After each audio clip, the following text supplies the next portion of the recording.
Have you ever watched a man walk away from an argument he could easily win?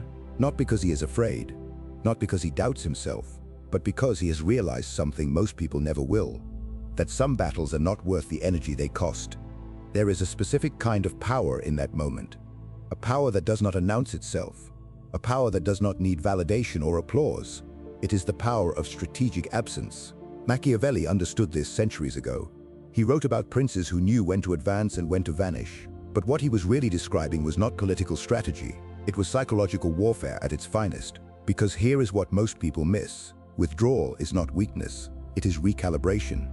It is the moment you stop playing their game and start designing your own. And once you understand how to disappear intentionally, how to withhold your presence as a form of influence, nothing and nobody will ever hurt you the same way again. Not because you have built walls, but because you have finally learned that the castle does not need to fight every peasant at the gate. Stay with me, because what you are about to discover will fundamentally change how you move through the world. Let me ask you something personal. How many times have you shown up for someone who would not cross the street for you? How many times have you explained yourself to people who never wanted truth? They just wanted ammunition. How many times have you answered messages immediately, rearranged your schedule, bent your boundaries, only to realize later that your availability was never appreciated, it was expected? This is not a lecture about gratitude. This is about something far more dangerous, the erosion of your sovereignty.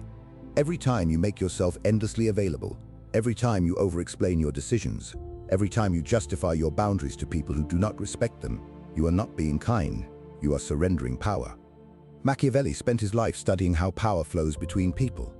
Not the power of armies or wealth, but the subtle power of presence and absence, the power of mystery, the power of being unreachable. And what he discovered was this: the man who is always there becomes invisible, but the man who knows when to disappear becomes unforgettable. Over the next several minutes, we are going to walk through the ancient art of strategic withdrawal, not as manipulation, not as revenge, but as a blueprint for how to reclaim control over your own energy and respect. We will explore why predictability destroys power, why silence unnerves manipulators, why conserving your energy is the highest form of self-defense, and why the most dangerous men are not the ones who fight back, they are the ones who simply stop engaging. You do not need permission to disappear. You need understanding of why it works. You start off valued. People appreciate your reliability. They praise your consistency.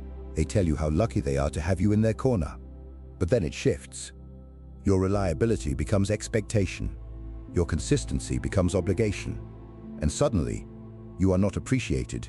You are assumed. Machiavelli called this the trap of the dependable servant. He saw that those who make themselves too available lose the very thing they thought they were building: respect. A wise prince, he wrote, must remain unpredictable, not chaotic, but strategically selective. Because once people can predict your every move, you stop being respected and start being managed.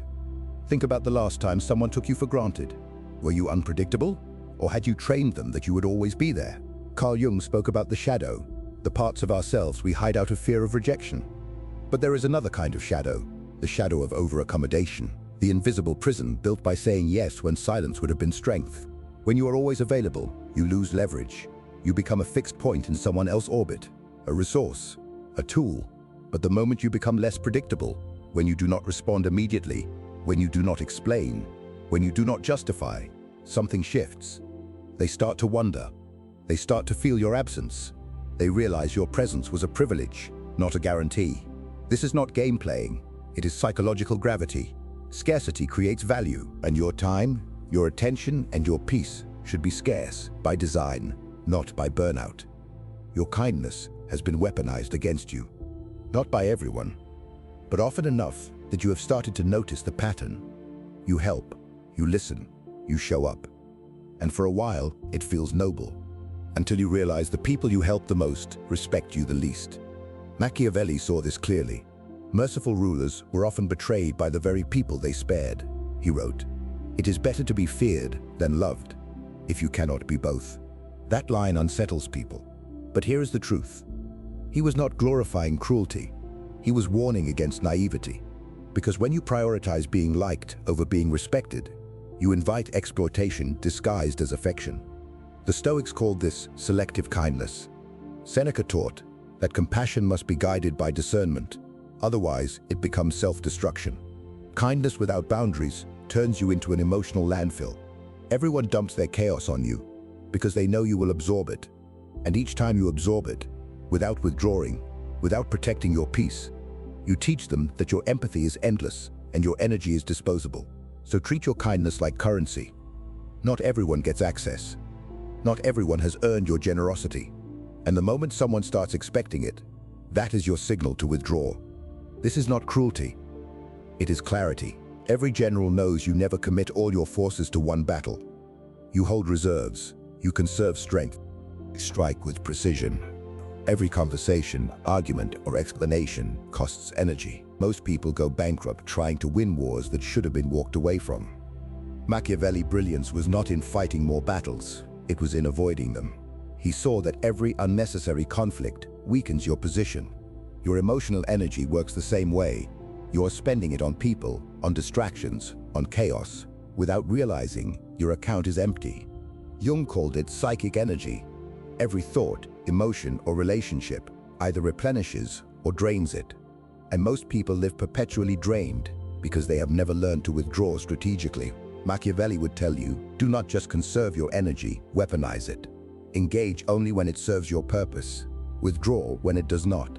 Ask yourself, who drains me the most? Who takes more than they give? Why am I still financing that imbalance? Stop funding dysfunction. Redirect that energy toward your evolution. That is not selfishness, it is sovereignty. The most underrated form of power is silence. Not passive-aggressive silence, strategic silence. The kind that unnerves manipulators and exposes intent. Machiavelli understood that not responding is sometimes the strongest response of all, because silence removes predictability. It breaks the script. It makes people reveal themselves. Marcus Aurelius called this the inner citadel, a space within you that chaos cannot touch. When you stop reacting, you stop fueling other people's control. You create uncertainty, and uncertainty dismantles manipulation. So the next time someone tries to provoke you, pause, count to 10. Let them drown in their own noise. Because silence is not absence, it is presence without participation.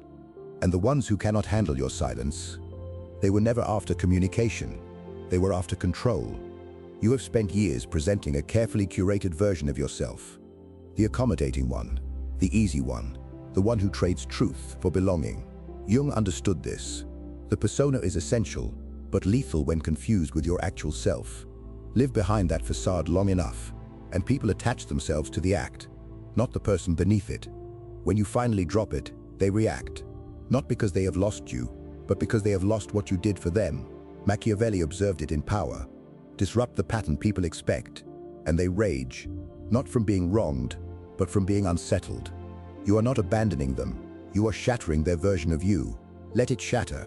It is the only filter that reveals who sees you versus who merely uses you. Boundaries are not suggestions, they are architecture. Machiavelli wrote that the strength of a city lies in its fortifications. The same applies to your psyche. Boundaries are not walls to keep everyone out. They are gates that control who gets in. Most people leave their gates wide open, then wonder why their peace is plundered. Epictetus taught, control what is within your domain, release what is not. Your reactions are yours. Your boundaries are yours. Their opinions about your boundaries are irrelevant. Stop explaining your limits. Explanation invites negotiation, and your peace is not negotiable. Enforce boundaries quietly, through absence, through silence. Those who respect them will remain. Those who do not will remove themselves. When your presence becomes too common, it loses its weight. Machiavelli advised rulers to control their visibility, to let absence amplify presence, because what is rare becomes revered, and what is constant becomes invisible. Your absence, used intentionally, recalibrates respect. It teaches people the value of what they once took for granted. Disappearing is not cruelty, it is the art of restoring equilibrium. So identify where your presence has become expected, and vanish, not in anger, but in mastery. Absence is gravity. It pulls respect back into orbit. Evolution is lonely. When you start enforcing boundaries, withdrawing from chaos and protecting your energy, you will feel isolation deeper than ever before. But that is not loneliness. It is withdrawal from the addiction of being needed. Machiavelli would tell you, power is born in solitude. Jung would call it individuation, the death of the old self, and Viktor Frankl would call it the suffering that produces meaning. You are not alone. You are being reborn. The old identity, the overgiver, the over-explainer, is dying, and death hurts. But pain in service of growth is not punishment, it is purification. Let it burn, let the false attachments fall away, because what emerges on the other side is sovereignty, and once you have tasted sovereignty, you will never trade it for belonging again. So here we are, at the end of a conversation that was never meant to comfort you, but to disarm you. Machiavelli never promised peace, he promised clarity. And clarity is the beginning of real control. You do not need to fight every battle. You do not need to justify your boundaries. You do not need to perform for people who only valued your compliance. Withdraw, observe, rebuild, because the man who commands himself is never commanded by others. Withdraw your presence from where it is taken for granted. Practice silence where you once defended yourself. Protect your energy as if it were the last currency on earth. Sit in the discomfort until sovereignty feels natural. Let them misunderstand. Your life is not a democracy. Your boundaries are not up for debate. Your peace does not need public approval. Withdraw strategically, return powerfully, and when you do, nothing and nobody will ever hurt you the same way again.